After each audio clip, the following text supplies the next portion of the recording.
Oi, gente, eu sou a Aline Sendo, eu sou mentora de carreira. Eu trouxe hoje um tema para a gente falar um pouquinho sobre cuidados e felicidade.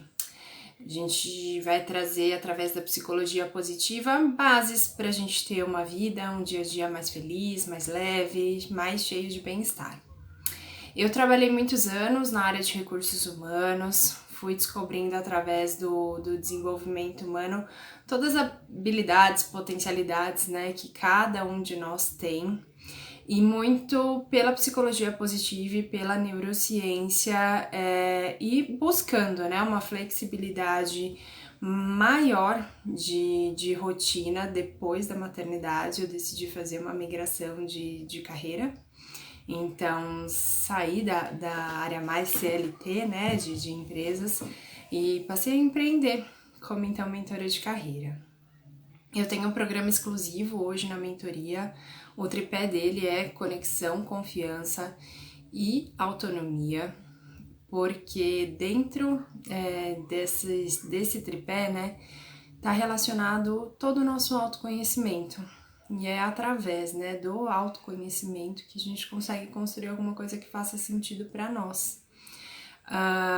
Claro, com muita dose, né, todo dia de bem-estar, de felicidade, de objetivos claros, né? A clareza é muito importante para que a gente consiga, né, dar os nossos passos e seguir aí rumo que a gente precisa, mas sempre com realizações, né, durante a nossa jornada para trazer essa felicidade. É a minha primeira videoaula, gente, eu preciso confessar isso para vocês, que fique gravado, né, por aqui, pra gente ter isso como registro. Então, já peço de antemão qualquer desculpa por qualquer transtorno. Eu vinha me acostumando com o modelo de live, ao vivo e todas as interações, e agora é esse desafio de gravar uma aula. Então vamos lá, vamos ver o que vai dar. Então eu vou apresentar para vocês hoje, né, o Marty Seligman. Ele é o pai da psicologia positiva e ele traz um conceito, né, do PERMA, né? A gente vai entender cada uma dessas letrinhas do PERMA, o que elas significam, mas como que a gente pode, né, no nosso dia a dia aumentar o nosso grau aí de felicidade diariamente. Além disso, para finalizar também, eu vou trazer um pouco de autocuidado, né? O que ele é e como que ele vai nos ajudar também a manter aí elevado o nosso grau de bem-estar. Então, antes de começar a entrar no nosso assunto, eu gostaria de dedicar, né, todos os créditos possíveis a todos os autores, né, que eu vou citar durante a aula, especialmente ao Marty Seligman, que foi quem começou, né, a psicologia positiva e que toda a base do trabalho dessa aula tá em tudo que ele escreveu. E ao site ViaGrow, que me trouxe uma boa atualização depois, né, da edição dos livros do Marty Seligman, coisas que vêm acontecendo mais atualmente. Então, dados os créditos, vamos começar. Eu vou falar um pouquinho de conceito, então, de como é que funciona, das bases, né, da base não, mas introduzir o conceito de psicologia positiva. Depois a gente vai falar sobre o PERMA, o que é o PERMA e como é que a gente pode usar ele no nosso dia a dia.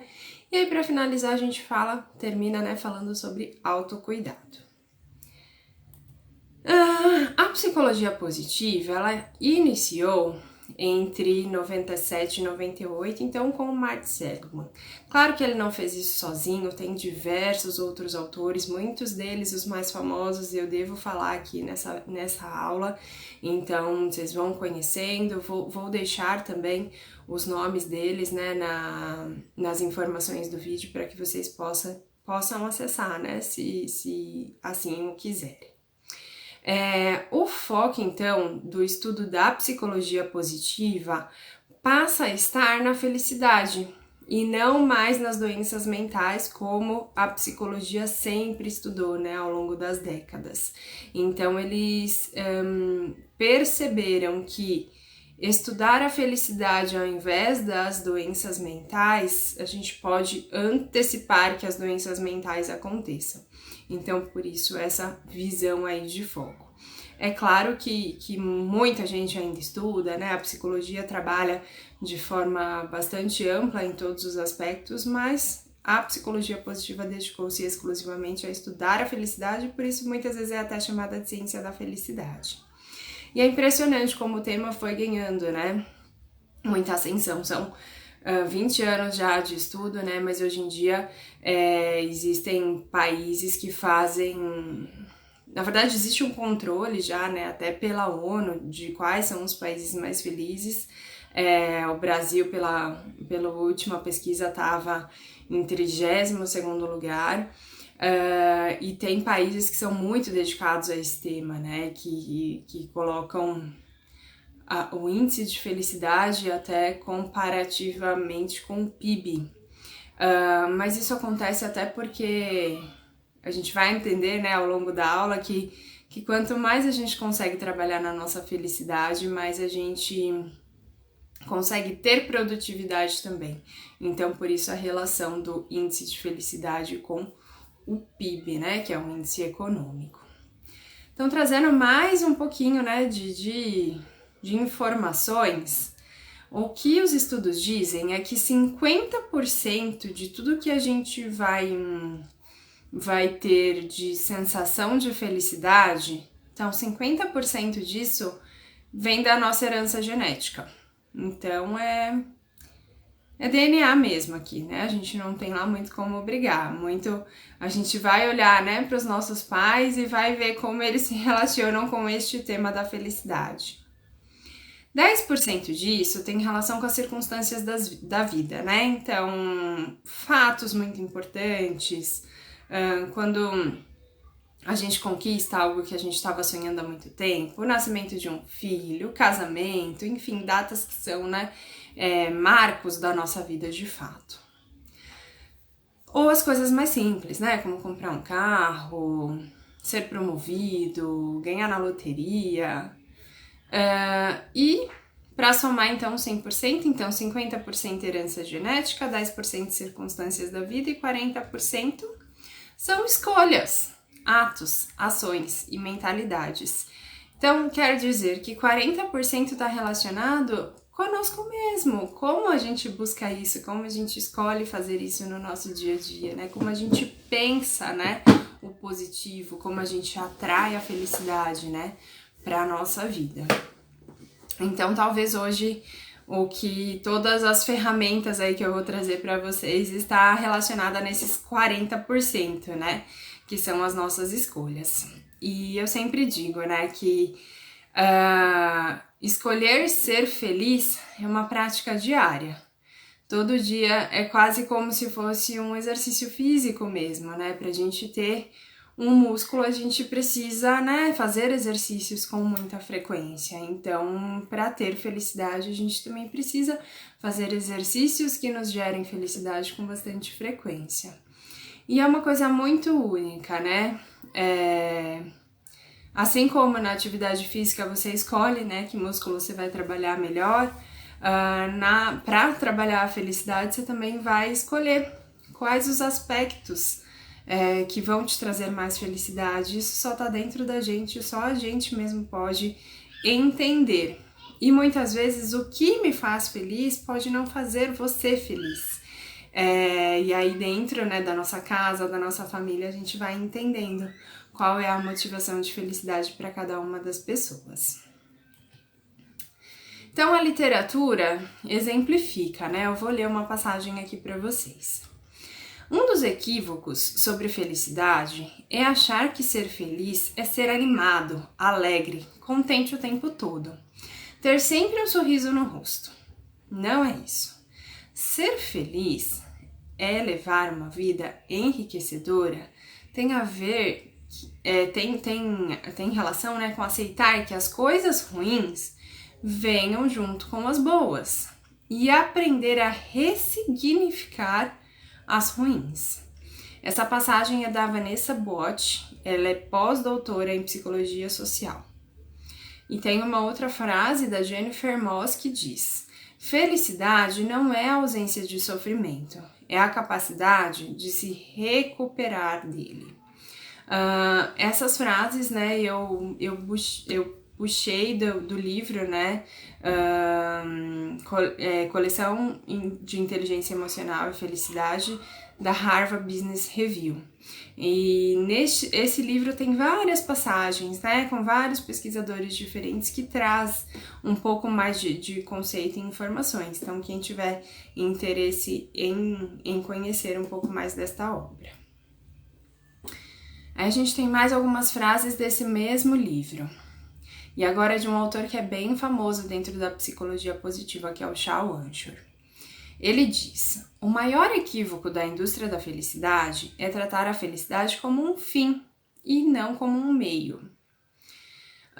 E ele mesmo ainda diz: descobrir o que nos deixa mais felizes e aplicar essas atividades no cotidiano nos ajudam a levar uma vida mais gratificante. Então, por isso que tá dentro de nós, né? A gente que vai descobrir o que traz, né, a nossa felicidade todos os dias. E é muito comum, né? A gente tem naturalmente a tendência de achar que a gente vai ser mais feliz quando a gente comprar um carro, quando a gente realizar um grande objetivo, quando a gente fizer uma viagem dos sonhos maravilhosa. E tudo isso realmente, né, traz felicidade. Mas é uma felicidade que pouco tempo depois, né, você comprou um carro novo, nossa, aquela novidade, tá, andou uma vez, né, passou um mês, você já tá acostumado, né, o carro já virou velho e tal. Você foi fazer a viagem, aquela ansiedade até chegar a viagem, você aproveita cada partezinha da viagem. Quando volta, você ainda conta pros amigos, conta pra família e tal, e vive as fotos, não sei o quê, mas passado aquilo, já acabou também aquela sensação. Então, como que a gente faz, né, para além dessas circunstâncias que acontecem uma vez ou outra na nossa vida, como é que a gente faz, então, para manter, para perpetuar essa sensação de felicidade por mais tempo, e por mais tempo todos os dias? Primeiro, né, a gente pode sempre olhar com muito carinho para o nosso passado, né, a gente pode lembrar de bons momentos, a gente pode trazer ressignificação para o que não foi tão bom e ter todo, né, o processo de gratidão por tudo que a gente já viveu, por toda a nossa história, que ela é única e ela é só nossa. A gente também pode ter um otimismo em relação ao futuro, né? Claro, a gente precisa dos objetivos, né? Os objetivos nos movem, os nossos sonhos nos movem, né? A gente apostar e querer conquistar e querer muitas vezes trabalhar para alcançar algum objetivo, então tudo isso é sim muito importante. Mas além disso, viver o presente, viver, né, com muita atenção, o aqui e o agora, permite que a gente, além de sentir, né, aquela sensação verdadeira de felicidade por aqueles momentos, sabe quando a gente tá ali no momento e a gente fala, nossa, queria congelar essa cena, né? E é isso, a gente pode fazer isso na nossa mente. Fazendo isso na nossa mente é um exercício que a gente vai treinando a nossa mente para sentir essa sensação em outros momentos da nossa vida. E com isso, garantir cada vez mais que a gente vá perpetuando essa sensação de felicidade e bem-estar. É claro que tem outras práticas, né, que a gente pode fazer, mas eu acho que a gente vive muito fora do tempo que a gente vive, né? Ou a gente vive no passado, ou a gente vive no futuro, e a gente deixa de aproveitar os lances, né, daquele momento perfeito. A gente deixa de curtir as pessoas que estão com a gente deixa de curtir os momentos que a gente tá com a gente mesmo e é prazeroso, a gente deixa, né, de apreciar coisas que vão acontecendo no nosso dia a dia. E o nosso cérebro precisa, né, que a gente aprecie esses momentos para perpetuar essa sensação de felicidade. Eu queria deixar como dica, né, para esse exercício de viver o presente, este livro. É a Monja Coen que escreveu, né, então Aprenda a Viver o Agora. E ele é muito curioso, assim, ele fala de cada passagem mesmo, né, do nosso dia a dia, do alimentar, do tomar banho, do se vestir, mas a gente se concentrar mesmo, né, naquele momento presente. Então, este é uma obra que eu acredito que possa ajudá-los aí no dia a dia a trabalhar essa sensação de ter a satisfação pelos momentos que a gente está vivendo exatamente naquele único momento. Com os avanços, né, de pesquisa sobre felicidade, surgiram, né, algumas teorias sobre bem-estar, algumas ferramentas, algumas dicas. É claro que nada é unânime, nada funciona para todo mundo, não é uma fórmula mágica, mas eu trouxe para vocês, né, o que o Mart Seligman criou, que é o PERMA, que é essa sigla em inglês PERMA, que eu já vou traduzir para vocês. E a gente tem, né, muitos estudos, muita prática, muita gente que depois que começou a praticar diversos pontos, foi sim sentindo uma sensação maior de bem-estar. E vale a prática, né? Vale o exercício. Sempre é válido a gente se estimular, a gente treinar o nosso cérebro para olhar para o positivo, e eu vou até falar um pouco mais sobre isso por aqui.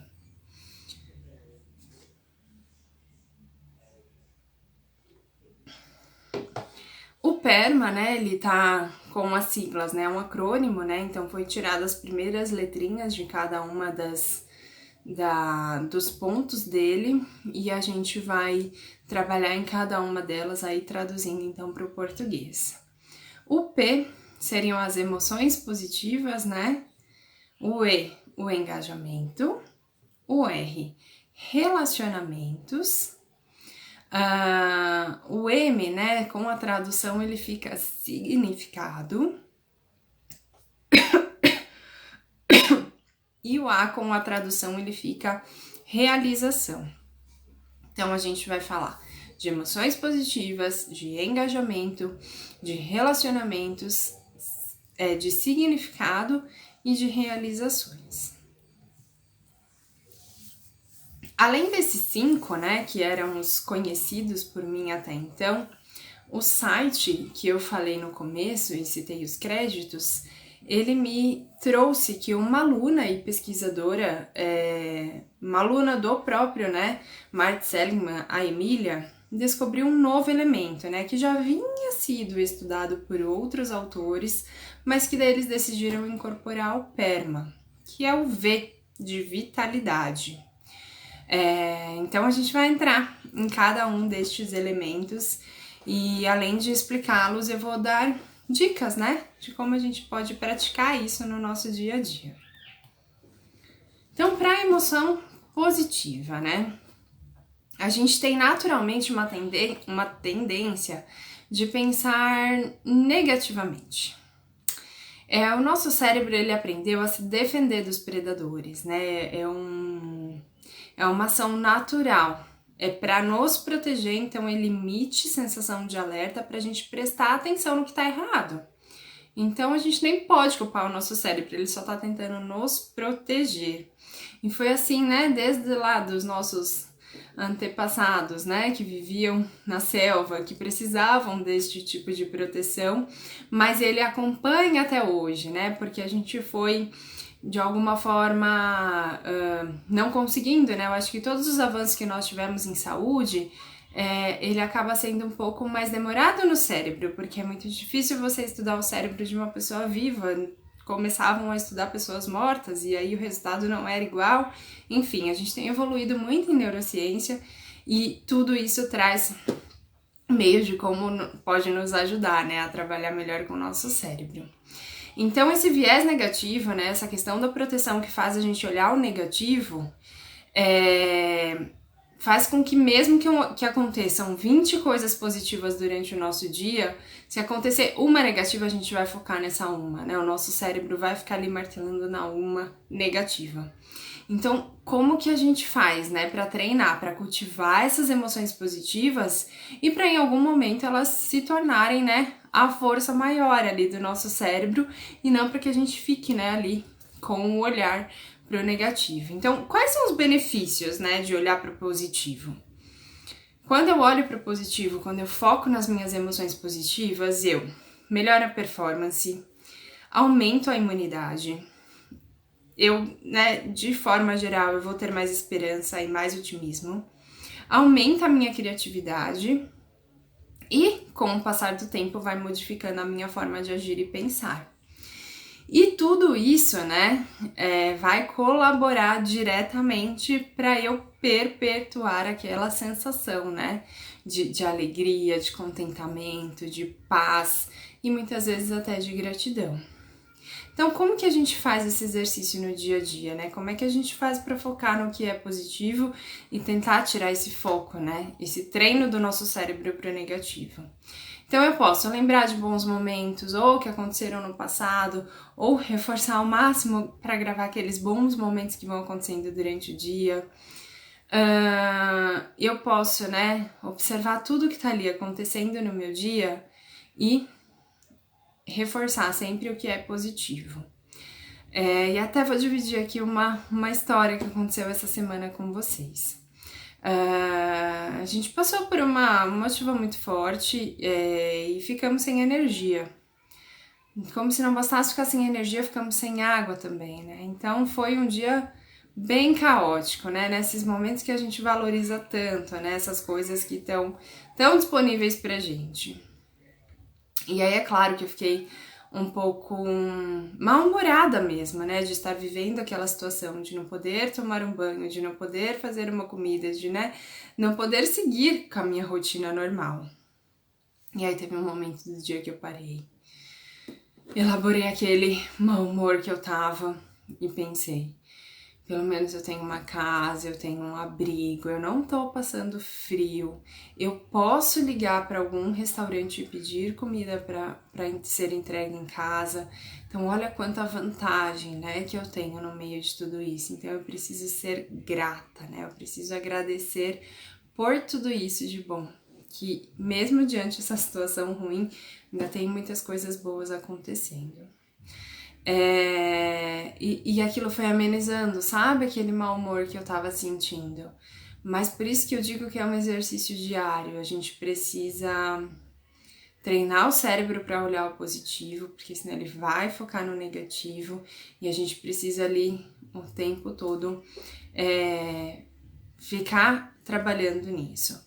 Ah, Aline, mas pode ser, né? Como é que isso vai ficando, se tornando um pouco mais automático? Leva um tempo, é um exercício e a gente vai treinando o nosso cérebro. E uma vez que ele vai sendo treinado, ele vai começando a pensar diferente, né?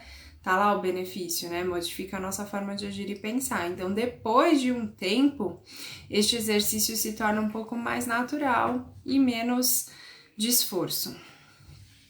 E uma outra dica, assim, que eu adoro dar e que tem muitos estudos falando sobre isso, depois joguem no Google, dão uma pesquisada, mas que é praticar a gratidão. E aí, praticar a gratidão, eu diria não só a prática, né? Não só o reconhecer, como eu fiz, né? No caso da falta de energia e de água, agradecendo por eu ter um teto, por eu estar protegida, abrigada, é escrever sobre isso. Diz que o nosso cérebro, ele demora, né, pelo menos 10 segundos para gravar aquelas informações. Então, mesmo se você bate um olho em alguma coisa que você gosta, se você não foca naquilo, ele não vai gravar aquela sensação boa. E um jeito bom que se descobriu, né, de gravar, de trabalhar para o cérebro gravar mais e manter aquela sensação por mais tempo, foi escrevendo. Então, a outra dica que eu quero dar é o meu diário da gratidão. Tá com o adesivinho aqui, né, que minha filha colocou e fez todo um desenho, mas estava escrito diário da gratidão.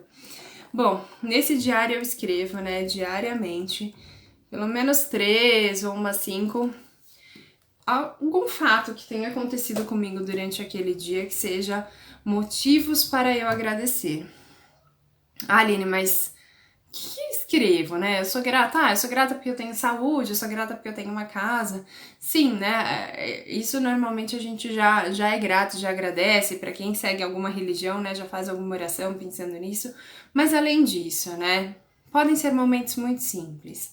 Momentos em que você tá tomando seu café da manhã e aquele momento te parece muito prazeroso. Um momento que você tá fazendo um trabalho que você gosta muito, que você tá muito feliz por fazer aquele trabalho, de você registrar. Pode ser um momento que você foi até um local, fazer qualquer tipo de compra, receber um bom atendimento, então também é um momento para você reforçar. Enfim, são diversas coisas, né, que vão acontecendo aí durante o dia a dia que a gente pode reforçar e escrever no nosso diário da gratidão. Então, deixo como dica aqui forte fazer diariamente, né, esse diário da gratidão. Vamos para o segundo ponto, então, falamos sobre as emoções positivas e quais todos os benefícios, né, que a gente faz treinando o nosso cérebro a olhar para o positivo e deixar, né, de focar tanto no negativo, que é para a nossa proteção. Agora a gente vai falar sobre engajamento. O engajamento, ele tem uma boa base na teoria do flow, que é do Mihaly. Esse é um outro grande pesquisador da psicologia positiva. Ele criou a teoria do flow. E a teoria do flow diz que é o estado de concentração máxima. É aquele momento em que estamos completamente ali absorvidos pela experiência e não nos damos conta nem que o tempo, né, tá passando. Então é um envolvimento total, assim, com aquilo que você tá fazendo, que você não sente o tempo passar, de fato. E ele pode ocorrer nas mais diversas coisas que a gente faça, né, durante o dia, o trabalho que a gente exerça, enfim, ele pode ser identificado em qualquer tipo de profissão ou em qualquer tipo de atividade, mesmo nas mais caseiras, né, possíveis. Então, na verdade, o estudo do flow, ele começou muito nas artes, né, dizia que os artistas que ficavam lá pintando os quadros, eles entravam, né, naquele momento de flow e às vezes ficavam por horas, né, ali fazendo aquele trabalho. Hoje em dia é um estudo grande que é feito nos esportes, né? As pessoas para cumprir ali a meta que eles têm, ou de diminuição de tempo, ou de fazer um movimento adequado, eles entram ali naquele estado de flow que eles realmente não percebem, né? Que o tempo tá passando. Ou quando a gente tá brincando com os nossos filhos, com criança ou com amigos, nas conversas mesmo, né? Com os amigos, ou no trabalho.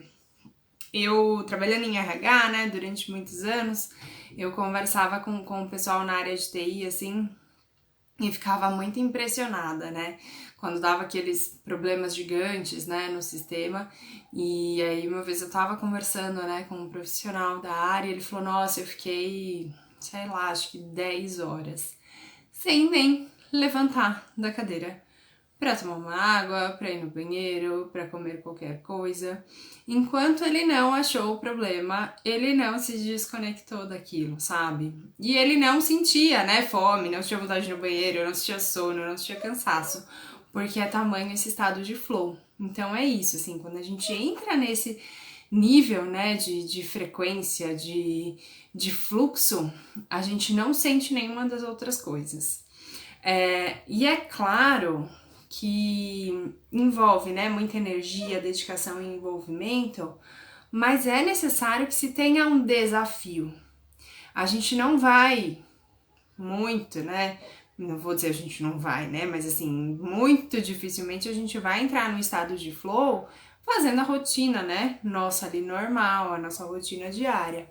A gente entra mais facilmente num estado de flow quando é uma atividade que é desafiadora. Mas não pode ser aquele tipo de desafio que é impossível, né, da gente conquistar. Aqueles jogos, né, absurdos que a gente nunca acha solução. Não, ele tem que ter compatibilidade com as nossas habilidades. Então, ele tem que ser suficiente para, através dos nossos meios, né, das nossas habilidades, a gente conseguir fazer aquele trabalho, né? Executar aquele trabalho. Pode ser diante de um trabalho de equipe, né? Que daí você usa a habilidade de um, você usa a habilidade do outro e acha, né, a solução ali para um determinado problema. Ou pode ser alguma coisa exclusivamente sua, né? Que você tá ali fazendo um trabalho em que você consegue achar a solução para aquilo. E eu digo que acontece não só no nível profissional, porque pode acontecer quando a gente está executando algum hobby novo, né? A gente está aprendendo a fazer alguma coisa nova ali, ou no computador, ou um artesanato, né? Enfim, a gente vai se desafiando e a gente quer ter aquele resultado. E é exatamente onde está a recompensa, né? A recompensa está na experiência, né? Em desempenhar aquela atividade desafiadora e no final dizer, venci, né? Consegui, eu tenho a solução, ou eu tenho um produto pronto, ou eu tenho uma arte, né, pronta, algo que depois de tantas horas, né, de dedicação, eu consegui. E aí dizem, né, que depois que a gente sai do estado de flow, tudo aparece, né, a sede, a fome, vontade de ir no banheiro, né, as necessidades básicas, né, que a gente tem. Então, é importante que a gente tenha, né, atividades que sejam desafiadoras, mas num limite que a gente tenha habilidade de executá-las, né? Isso permite com que a gente entre nesse estado de flow e se engaje em fazer aquela atividade. É muito importante que tenha relação, né, quando a gente fala da habilidade, que tenha relação com os talentos, né, então, que a gente possui, né, ela não vai estar completamente desfocada. É claro também que eu posso executar uma profissão e ter um talento, né, diferente numa outra área, estou fazendo aquilo por hobby, e de repente esse hobby pode até virar um plano B, né, por que não? Mas tem que ter relação, então, com a nossa habilidade, dificilmente vai estar relacionado com algo que a gente não tem ali habilidade para fazer, porque daí o desafio vai ser maior. E a gente não conseguindo alcançar, traz aquela sensação de frustração, em vez de engajamento. Tá certo? Então, essa foi a parte do engajamento.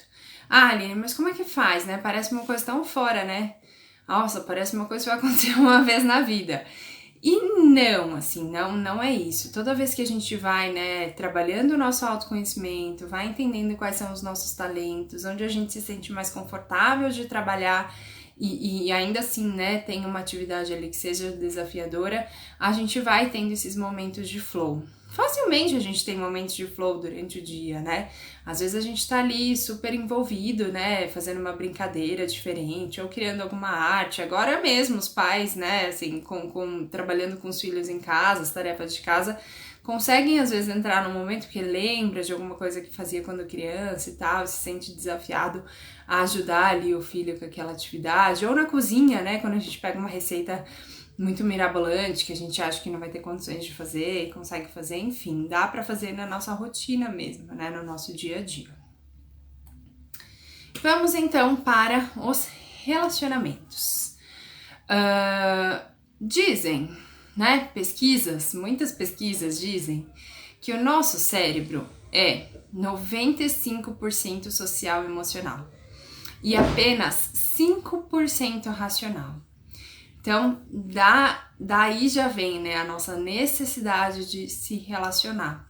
E claro, quanto mais a gente tem relacionamentos positivos, mais eles contribuem para o nosso bem-estar, né? E traz ainda um pouco mais de equilíbrio, né, para as nossas vidas.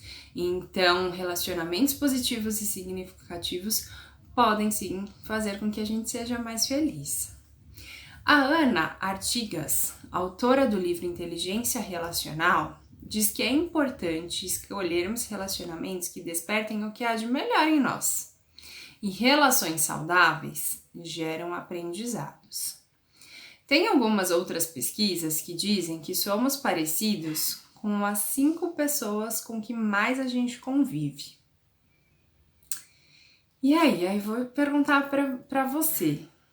Você entende que essas 5 pessoas que você mais convive representa a sua melhor forma?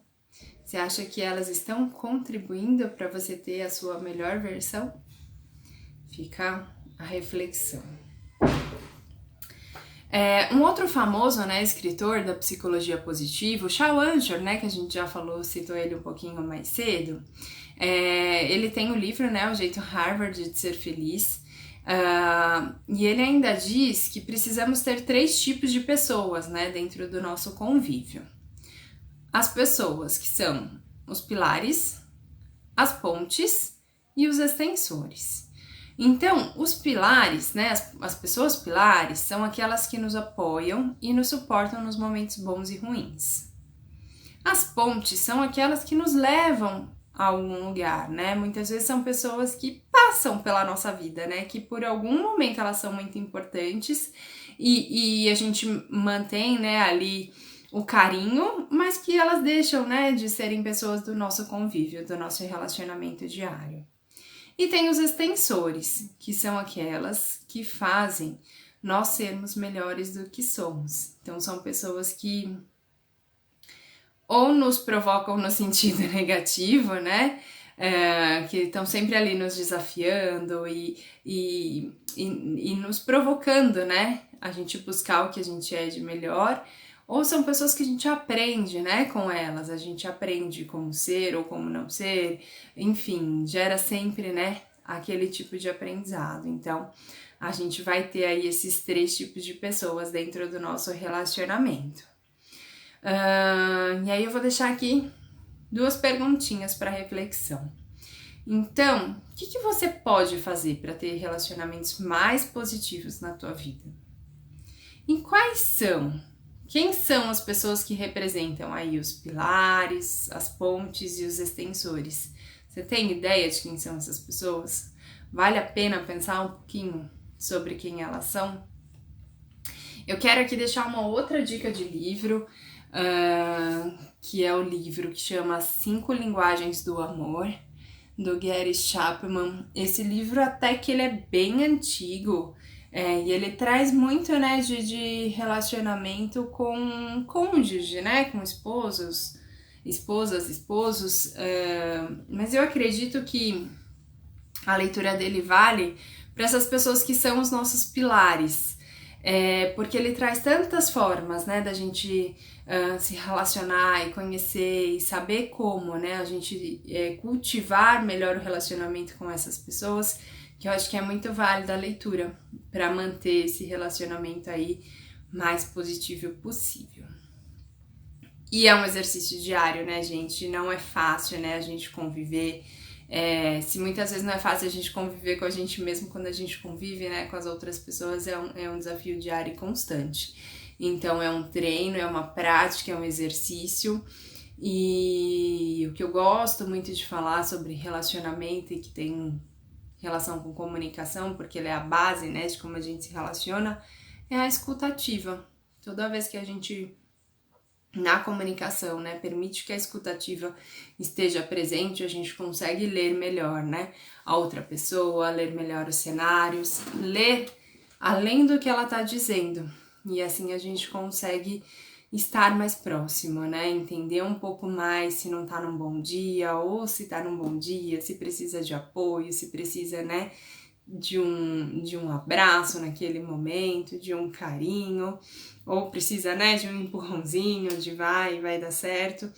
Enfim, toda vez que a gente tá mais com atenção, né, mais ativo e vivendo o presente, a gente consegue observar melhor o outro, além de observar a si próprio. Vamos para o próximo, então, que é o significado.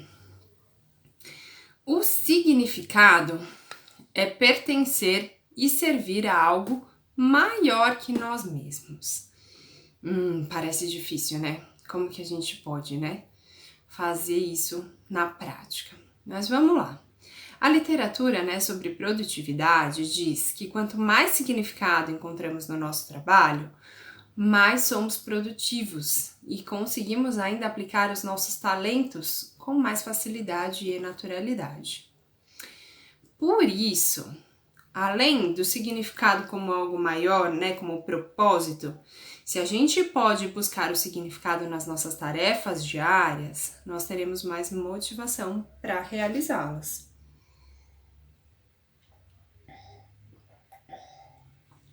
E aí, vocês podem me perguntar, né? Nossa, Aline, mas como é que faz isso, né? Como é que eu encontro, né, significado nas tarefas diárias, né? Naquelas tarefas mais rotineiras. Eu vou dar um exemplo, assim, muito meu, assim, né? Eu gosto muito da casa limpa, da casa organizada. Mas eu confesso que quando eu estou tendo que fazer isso, a minha sensação de estou perdendo tempo que eu poderia estar fazendo outras coisas que eu gosto mais. E aí é sempre um esforço, né? Como é que eu faço, né? Pra fazer isso e manter minha casa limpa, né? E aí eu vou pro significado. Então, qual é o significado? Eu gosto, né, de ter a casa limpa. Então, eu preciso estimular, né, que as pessoas da casa até colaborem para isso, pra gente ter aquele resultado, aquele significado que é importante. E aí, além de encontrar o significado nisso, eu tento trazer daquilo ficar mais leve. Então, como é que a gente pode fazer isso para ficar mais leve? Me desculpem. A gente pode colocar uma música, a gente pode fazer uma brincadeira de quem guarda as coisas primeiro, a gente pode dividir as tarefas para que todos possam terminar juntos, a gente pode, de repente, né, se estiver sozinho, fazer ali um momento de aprendizado também, né? Escutar um podcast, escutar algum áudio, alguma aula que seja bacana, né? Para aprender alguma coisa. Enfim, a gente pode envolver outras coisas em trazer maior significado para aquele momento. E aí, quando a gente fala, né, de propósitos de vida, né? Como é que a gente faz, né? Para buscar isso? E pode ser mais complexo, né? Mas o quanto mais a gente vai para a natureza daquilo e quanto mais a gente treina, né, a observação para as nossas ações, quando a gente observa os elogios frequentes que as pessoas que estão à nossa volta nos dão, fica muito fácil, né, de perceber aonde está, né, esse nosso talento natural, esse nosso dom, esse nosso propósito. Aí, uma vez descoberto, pode gerar alguma adaptação, né, para ele passar a ser, né, o nosso trabalho aí principal, né, a nossa ocupação. Mas tudo é possível, né? E muita gente tem a sensação, esse é meu propósito de vida, ele é para sempre e tudo mais. E nosso propósito de vida pode mudar ao longo da nossa vida, né? Pode ser que num dado momento aquilo faça muito sentido e depois a gente precisa fazer uma nova adaptação. E faz parte porque tudo vai mudando, né? Tudo vai evoluindo e a gente vai aprendendo outras coisas e vai se adaptando. Claro que o que é nosso talento vai ser nosso talento e a gente de repente vai pensar em novas formas, né, de exercer aquele nosso talento. Mas não é um bicho de 7 cabeças, eu quero dizer que ele tá na nossa natureza e basta a gente observar, ligar o alerta para aquilo que daí funciona. Então vamos para o penúltimo, que é a realização, que parece um encerramento, né? Quando a gente fala da realização, tendo falado antes, né? De emoções positivas, do engajamento, dos relacionamentos e do encontro, né, com o significado. Quando a gente realiza tudo isso, né, a gente vai ter essa sensação de realização. E é fato mesmo, né? E a realização, ela também está bastante relacionada com cumprir metas, os objetivos e conquistas, né, que a gente vai projetando ao longo da nossa vida. E ela tem uma ligação, assim, extremamente forte com a autodisciplina, porque a realização é o quanto a gente consegue, né? O quanto a gente se permite realizar em busca, né, de objetivos aí que a gente tem. A Angela Duckworth, que é autora do livro Garra, diz que autodisciplina e determinação são 2 vezes mais importantes, do que talento e QI. É um número bastante considerável, né? Então, toda vez que a gente se dedica e que a gente tem determinação de atingir algo, por mais que o nosso talento ele tá em desenvolvimento, a gente pode atingir se a gente realmente quiser aquilo. Ele precisa estar claro, né? A gente precisa ter um objetivo muito claro. E aí, algumas atitudes podem, né, nos ajudar aí a manter a disciplina e facilitar o atingimento da realização. Então, eu vou dar algumas dicas aqui, ó. Quebre as metas em mini metas. Então, se uma meta parece, né, muito longa, muito distante, se a gente quebra ela, né? Então, esta semana eu vou cumprir essa etapa, na próxima esta etapa, e às vezes até no dia, né? Então, o que daquela meta eu vou executar no dia de hoje? O que eu vou executar de amanhã? E aí, fazendo um planejamento e um replanejamento sempre que for necessário. E aí é importante também medir os pequenos avanços. Então, hoje eu atingi essa meta, amanhã eu vou para a próxima. E hoje eu não atingi, então eu vou reprogramar para atingir no próximo dia. E assim a gente vai trabalhando nessa reprogramação e nesses pequenos avanços que a gente vai tendo ao longo de cada dia. É importante estar sempre atento, né? No nosso presente, no nosso dia a dia, porque às vezes a gente fica com o olho lá, né? Lá no futuro, lá na frente. Ai, quando eu atingir a meta, quando eu fizer isso, quando eu não sei o quê. E aí foge a atenção plena e a gente deixa de executar aquelas metas que a gente precisa atingir no dia a dia. E aí sempre que a gente atingir essas pequenas metas, a gente precisa celebrar.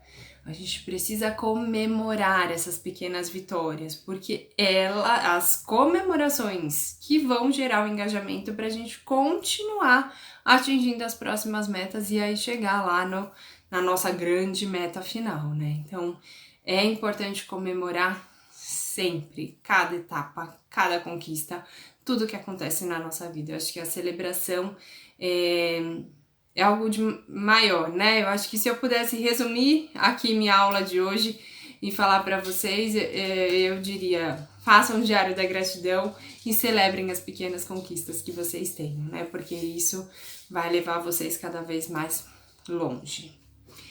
E aí, para sentir uma sensação, né, uma satisfação significativa com a vida, a gente precisa nos esforçar para melhorar nós mesmos, né? Então, toda vez que a gente faz isso, caminhando com esses 5 passos, né? Então, de alimentando as nossas emoções positivas, de trabalhando o nosso engajamento, né? Quer seja no estado de flow, quer seja estando comprometido com o trabalho que a gente faz.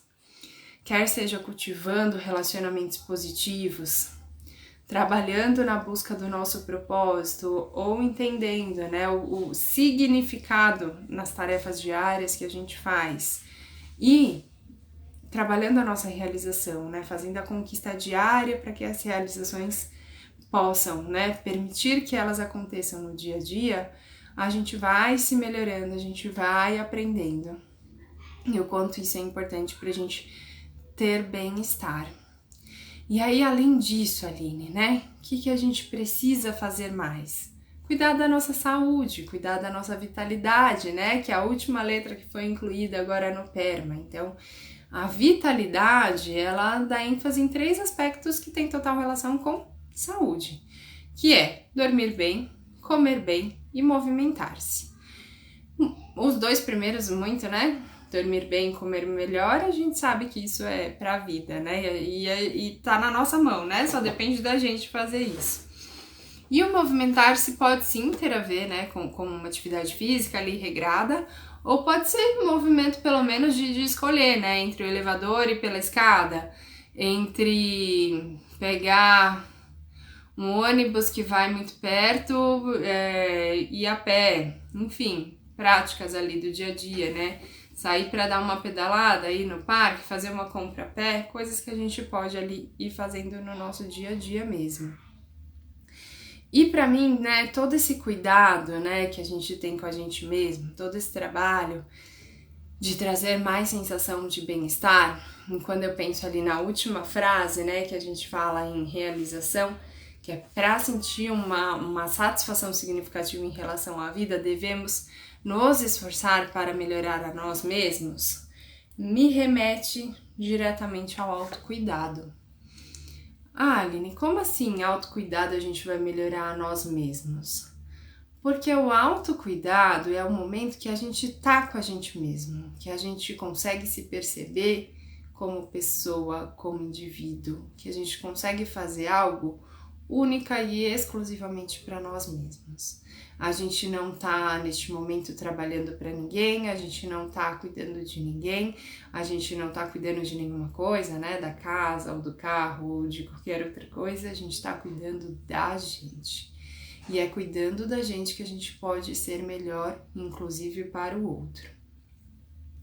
E o que pode ser autocuidado? Pode ser tudo e qualquer coisa que você faça exclusivamente para você. Pode ser desde um cuidado mais direto na saúde, como fazer terapia, pode ser um cuidado fazendo uma massagem, praticando meditação todos os dias, né? Que é um momento de trabalhar ali o momento presente com uma concentração maior. Pode ser lendo livro, fazendo um curso, passando um creme no corpo, fazendo maquiagem. Pode ser fazer atividade física também, né? Ou fazer algum hobby. Eu gosto de trabalhar com as mãos, eu gosto de fazer um artesanato. Ou simplesmente pode ser não fazer nada. Sentar no sofá e ficar ali parado, né? Vou aproveitar este momento comigo exclusivamente. Enfim, são coisas que a gente precisa fazer, né? No nosso dia a dia. Nos alimenta e muitas vezes a gente não dá atenção para isso, né? A gente é tão engolido pela rotina, a gente é tão engolido por todos os papéis que a gente desempenha, né? Como profissional, como pai, mãe, filho, filha, amigo, profissional, cuidador, né? De diversas coisas que a gente esquece de cuidar da gente. Então, fechando os meus 3 recados, né? Se puderem, ter o diário da gratidão, trabalhar no autocuidado e comemorar as pequenas vitórias. Todos os pequenos avanços que se tenha, a gente consegue caminhar, né? Pra ser mais feliz, ter mais bem-estar e gerar isso no outro, né? Como reflexo também. Eu vou deixar todas as referências aqui, né? Nas informações do vídeo. Eu agradeço muito para quem pôde estar aqui acompanhando essa aula. Foi um prazer enorme poder compartilhar um pouco desse tema que eu gosto tanto. Tem muito material na internet, tem muitos livros, né, já publicados de autores, e é um exercício diário, então a gente pode, né, cada vez mais aprender mais, treinar mais e trabalhar melhor essa sensação, né, de felicidade e bem-estar. Então vamos trabalhar o nosso cérebro aí para olhar para o positivo e com isso ter todas os estímulos, né, os benefícios que um cérebro mais positivo pode gerar pra gente. Muito obrigada. Até a próxima.